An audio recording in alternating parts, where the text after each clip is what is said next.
जैसे कि आपको पता है स्वर्गीय रामविलास पासवान जी के सुपुत्र हैं चिराग पासवान, और चिराग पासवान के पिता स्वर्गीय रामविलास पासवान भारत के लिए बहुत कुछ कर चुके हैं। आपको पता ही है जिस फोन से आप बात करते हैं वो फोन का सर्वप्रथम आगमन करवाने वाले रामविलास जी हैं। यहाँ तक कि कोरोना काल में जो राशन मिल रहा था उसमें भी योगदान रामविलास जी का ही रहा है। इतना सोच लिए जितना दिन वह रहे, जिस मंत्रालय में रहे उस मंत्रालय में छाए रहे और उनका कार्य भी छाया रहा। बिहार के लिए, बिहारियों के लिए, पूरे भारत के लिए जाते जाते इतने अच्छे कार्य करे गए। आपको पता नहीं होगा, आपको बता दें हम कि स्वर्गीय रामविलास पासवान जी ने ही वन नेशन वन कार्ड का प्रथा लागू करवाया, यानी one nation one ration card, यानी पूरे भारत में कहीं पर भी जहां पे आप रहते हैं वहीं पे अपने राशन कार्ड लेकर जाइए और राशन लेके आ जाइएगा वहां के जो डीलर हैं उनसे। इसके पहले ऐसा नहीं था। इसके पहले यही था कि आप जहां के हैं वहीं पे राशन ले सकते हैं, लेकिन अब ऐसा नहीं रहा। यह कहीं ना कहीं स्वर्गीय रामविलास पासवान जी का ही देन है। जो मंत्रालय उनको मिला था उस मंत्रालय का बखूबी उन्होंने उपयोग किया, सदुपयोग किया और जाते जाते चले गए, लेकिन पूरे भारत के लिए एक तोहफा छोड़ के चले गए, वन नेशन वन कार्ड। पूरे भारत में आप कहीं पर भी रहिए, लेकिन आप जहां पे हैं वहीं पे अपने राशन कार्ड से राशन उठा सकते हैं। बहुत बड़ा योगदान रहा है रामविलास जी का भारत के लिए। लेकिन बीच में 2005 के चुनाव में कुछ समीकरण गड़बड़ हो गया, जिसके वजह से रामविलास जी का साक्ष्य खत्म हो गया। लेकिन 14 के चुनाव में पुनः चिराग पासवान जी, जो कि भोजपुरी फिल्म में हीरो बनना चाहते थे, एक आध दो फिल्म भी उनका है लेकिन सफलता प्राप्त नहीं हुई। 14 में मोदी जी से संपर्क किया और मोदी जी का हनुमान बनते हुए मोदी जी के साथ में मिलकर चुनाव लड़ने का कार्य किया और अच्छा खासा बहुमत भी प्राप्त किया चिराग पासवान जी।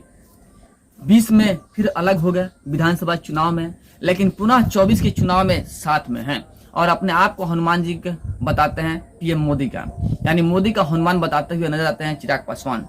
लेकिन इस बार देखिए, नवादा में उनके बहनोई साहब है, हाजीपुर से चिराग पासवान है, लेकिन चिराग पासवान जी का नजर नवादा में बना हुआ है।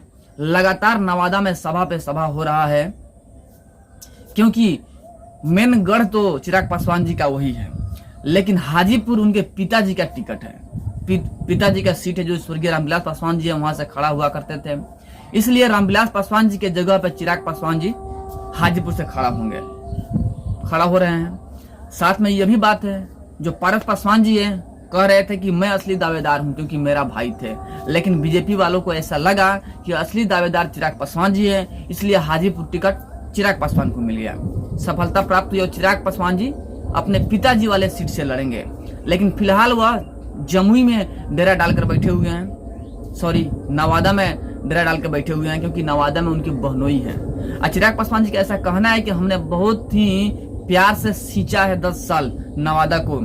कोई कहते हैं ना वंशवाज, मतलब हमारे चाचा मामा दादा लोग ही खड़ा होंगे हमारे पार्टी से हैं, तो बहुत सारे लोग ऐसे भी हैं जो कह रहे हैं कि ये तो वंशवादी हैं, अपने वंश के लोगों को ही खड़ा किया, यानी अपने बहनोई को टिकट दिए हैं। चिराग पासवान जी का कहना है कि चलिए लोग जो कहे सो कहे, लेकिन हमने 10 साल सींच कर बड़ा किया है उसे, तो हमने वहां पे अपने बहनोई को खड़ा कर दिया है। और साथ में यह भी बड़ी बात सामने आई कि 2025 के चुनाव में, विधानसभा चुनाव में कहीं ऐसा भी हो सकता है चिराग पासवान जी बतौर बिहार के मुख्यमंत्री के तौर पे लड़ेंगे।